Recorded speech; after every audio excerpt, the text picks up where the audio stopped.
So hello everyone and welcome to Write It.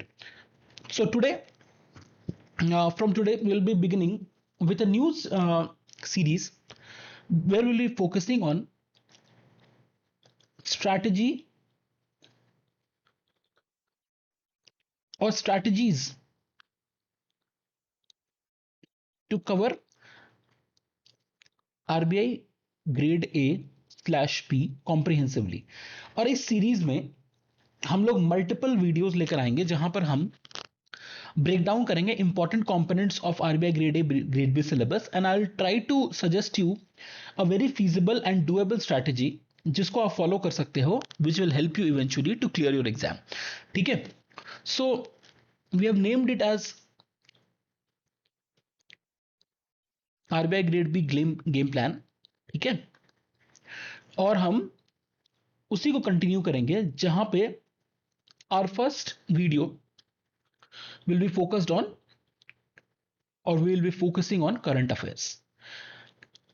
सो आज हम लोग बात करेंगे कि how to cover current affairs comprehensively and most importantly effectively for RBI grade A grade B so that you can maximise your score in phase 1.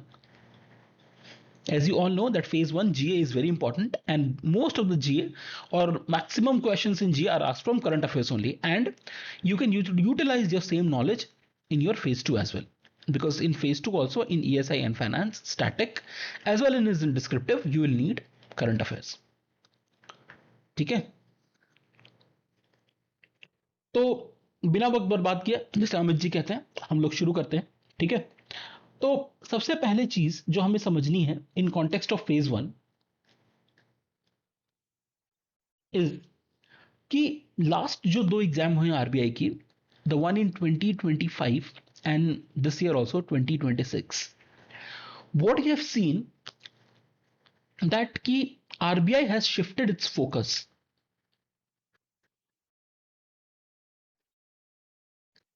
towards general awareness questions.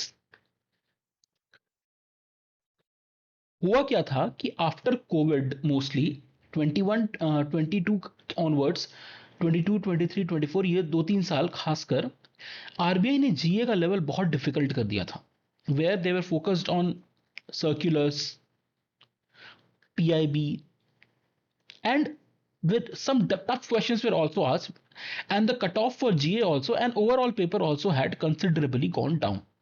ठीक है, तो लोग इसी फॉर्मेट में प्रिपेयर कर रहे थे और जेनरिक जीए से कम क्वेश्चंस आ रहे थे। बट 25 में एक सरप्राइज आया जहां पर जेनरिक जीए से क्वेश्चंस अचानक से बहुत ज्यादा आ गए, थोड़े कम क्वेश्चंस आए थे in comparison to from circulars and PIB in comparison to the last 2-3 years, and the same trend continued in 26 also. Even the 26 paper was even more easy than what we saw in 25. यहाँ पर फिर generic जीए पर काफी focus था और थोड़ा circulars और PIB का वेटेज कम होता है।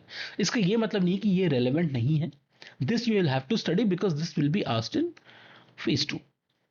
ठीक है, तो ये कहीं जा नहीं रहे और इससे आपका बेस बनता है जो आपको डेफिनेटली हेल्प करता है सब्जेक्ट की कवरेज पर। बट क्योंकि जेनरिक जीए पूछा जा रहा है तो हमारी एक नेचुरल क्वेश्चन बनता है एस्पिरेंट्स के माइंड में कि हमारी करंट अफेयर्स की अप्रोच क्या होनी चाहिए। तो आपको एक होलिस्टिक अप्रोच लेकर चलना है। होलिस्टिक से मेरा कहने का मतलब है कि आपको विड्थ पे ज्यादा फोकस करना है रादर देन डेप्थ। विड्थ से मेरा कहने का मतलब है कि आपको ज्यादा से ज्यादा चीजें कवर करनी है, पर इसका यह मतलब नहीं है कि जो जो गोल्डन रूल है कि last 3 to 4 months of current affairs are the most relevant, ये अभी भी फॉलो होता है। क्वेश्चंस आपको लास्ट के 3 महीने से ही ज्यादा पूछे जा रहे हैं, तो ऐसा नहीं है कि आपको साल भर के करंट अफेयर्स पढ़ने हैं। You still focus on 3.5 months of current affairs, but here you can not choose. आप यहां पे पिक एंड चूज नहीं कर सकते। You will have to study generic GA properly and focus on coverage, क्योंकि कौन से टॉपिक से क्वेश्चन आएगा this is something which is very difficult to predict. ठीक है, आपको जनरल करंट अफेयर्स करने हैं, न्यूज़पेपर्स भी कवर करने हैं because they are asking questions from newspapers also now. ठीक है, then you need to do PIB and circulars as well as some reports also which are mostly relevant for your current affair section. ठीक है, ये सारी चीजें भी आपको करती हुई चलनी है। जब मैं कहता हूं कि आपको विड्थ पर फोकस करना है रादर देन डेप्थ, तो आपको कवर करना है सारे टॉपिक्स को।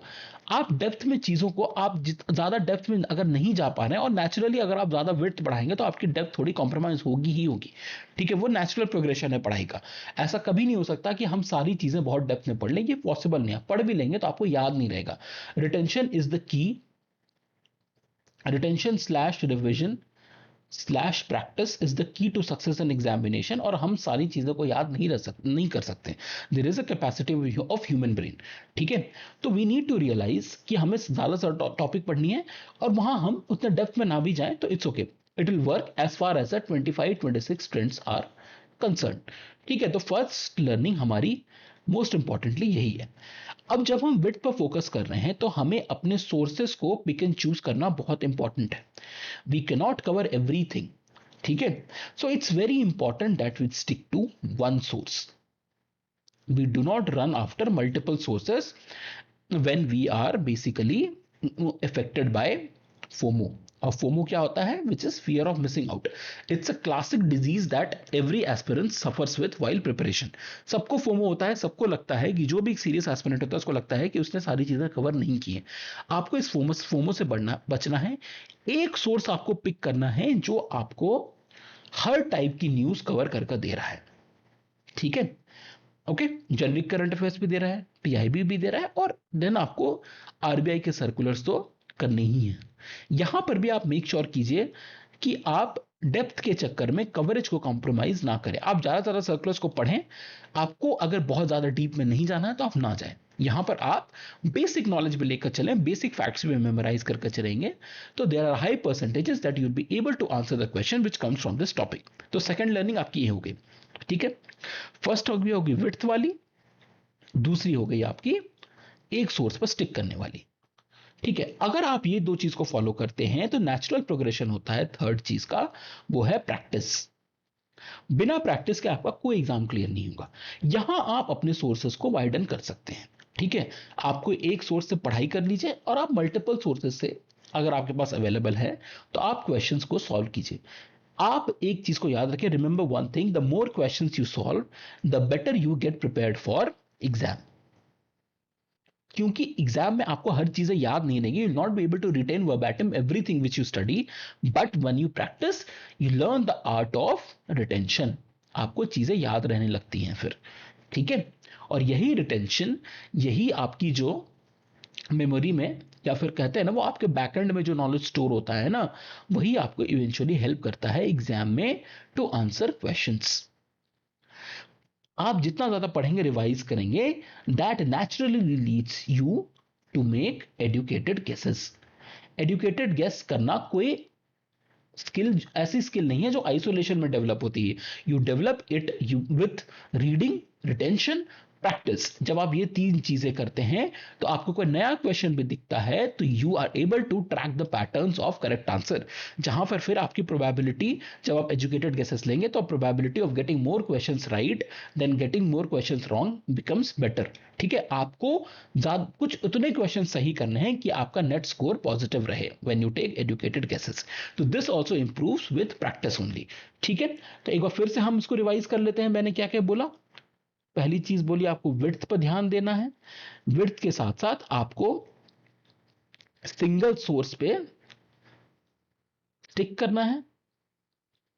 तीसरी चीज, आपको प्रैक्टिस करनी है which helps you to take educated guesses.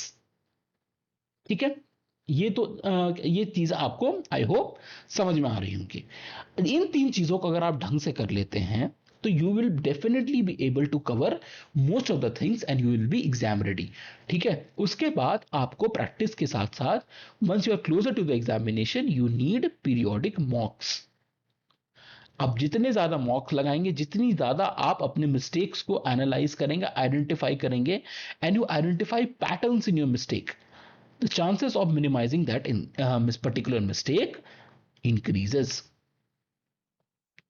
ठीक है, तो जस्ट बिकॉज वी हम आपको प्रीच कर रहे हैं आप एक सिंगल सोर्स पर स्टिक करें, राइटेड भी इस बार एक सिंगल डॉक लेकर आ रहा है for current affairs. we have eliminated the burden of aspirants to read multiple talks. We want you to read one single talk for current affairs. We will cover generic GA plus PIB plus some important reports as well for your phase 1 as well as for your phase 2. ठीक है? For circulars, obviously we'll be continuing where Mayank is there. You all know that he's famous for his circular lectures. So Mayank sir will continue with circulars because here you need some depth also with width. But he will also tell you simultaneously what you need to focus on so that you can answer your questions in phase 1. ठीक है, वो भी आपको sir simultaneously बताते चलेंगे कि आपको depth में भी करना है तो कितना डेप्थ में करना है, सो दैट कि आपका फेज 1 का क्वेश्चन आराम से निकल जाए और आप फेज 2 के लिए भी रेडी रह जाओ. तो ये सिंपल सी स्ट्रैटेजी आपको फॉलो करनी है, इसको आपको रिपीट करना है, अपने सोर्सेस को ट्रस्ट करना है, अपने मेंटर्स के एडवाइस को मोस्ट इंपॉर्टेंटली ट्रस्ट करना है, and trust me you will score really well in your examination. ठीक है, आप बहुत अच्छा स्कोर करोगे. हम आपको प्रैक्टिस भी कराएंगे कंटिन्यूसली. अगर आप इस डॉग को फॉलो करोगे हम आपको रेगुलर प्रैक्टिस भी देते रहेंगे और आपका सिलेबस कॉम्प्रिहेंसिवली एग्जाम के पहले खत्म हो जाएगा. ठीक है, so that is it from my side when it comes to current affairs. ठीक है, in the next lecture of strategy I will be talking about descriptive answer writing, another important component, और उसकी मैं बात करूंगा in the next lecture. So thank you so much for watching and see you in the next lecture.